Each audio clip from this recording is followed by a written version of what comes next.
Doctor Arulkumaran. Malaria தடை இயக்கத்தில் பணியாற்றி கொண்டிருக்கின்றேன். முதற்கண் சகல ஊடகவியல் நண்பர்களையும் நான் வரவேற்கின்றேன்.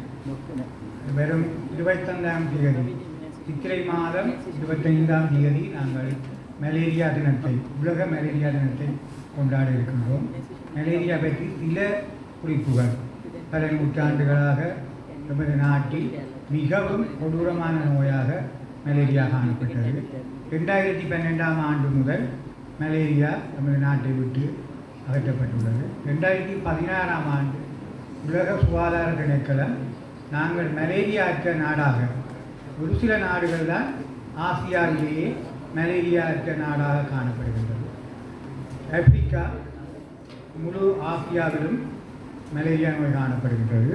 தற்சமயம் எமது இலங்கையுள் அனோபிலிஸ் துளம்பு மூலம் மலேரியா நோய் தொற்று ஏற்படுகிறது. அதை குறிப்பிட வேண்டும்.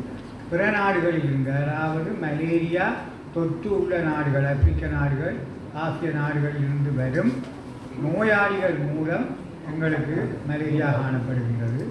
அது மட்டும்தான் இலங்கையில் தற்சமயம் இருக்கின்றது. நாங்கள் தடுப்பு முறைகளை கையாண்டதன் மூலம் கடந்த 10 வருடங்களாக எமது நாட்டில் மலேரியா நோய் பரவும் சந்தர்ப்பம் ஏற்படவில்லை. அதை நாங்கள் பெருமையாக கொண்டாட வேண்டும். உலக சுகாதார திணைக்களம் எம்மை மலேரியா அற்ற நாடாக பிரகடனப்படுத்தி இருக்கின்றது. உங்களுக்கு தெரிந்திருக்கும், இன்று வரை உலகிலேயே அதிக தொற்று கூடிய நோயாக, அதிக மரணங்களை ஏற்படுத்தக்கூடிய நோயாக மலேரியா காணப்படுகின்றது.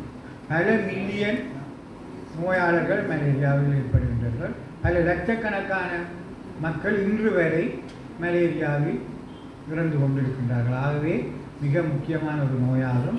எமது உல்லாச துறை, அதாவது சுற்றுலாத்துறை வளர்ச்சி அடைய வேண்டுமென்றால் நாங்கள் மலேரியா அற்ற நாடாக பிரகடனப்படுத்த வேண்டும். அவ்வாறு பிரகடனப்படுத்துகின்றோம். மலேரியாவுக்கான தடுப்பு முறைகள், எங்களுடைய மலேரியா தடை இயக்கம் மூலம் பல செயற்பாடுகள் மேற்கொள்ளப்பட்டு வருகின்றது.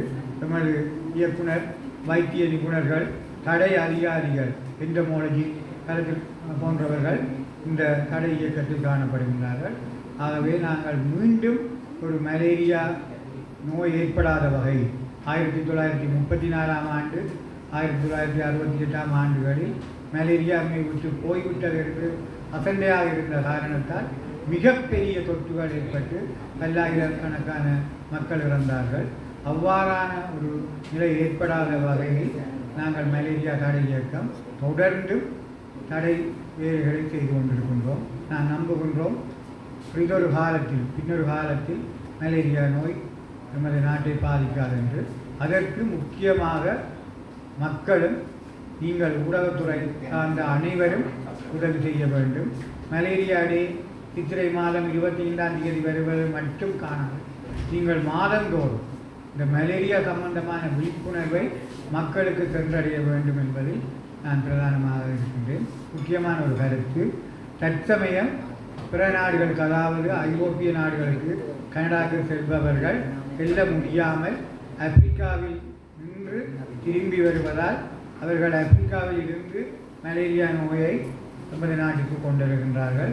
மேலதிகமாக வேலை செய்பவர்கள், எங்களுடைய இராணுவ வீரர்கள், அவர்களுக்கு மேலதிகமாக இலீகல் மைக்ரண்ட் என்று சொல்லப்படும் சட்டவிரோதமாக ஐரோப்பிய நாடுகளுக்கும் கனடா போன்ற நாடுகளுக்கும் செல்ல முடியாமல் திரும்பி வருவதால் இவ்வாறான பிரச்சனை ஏற்படுகிறது.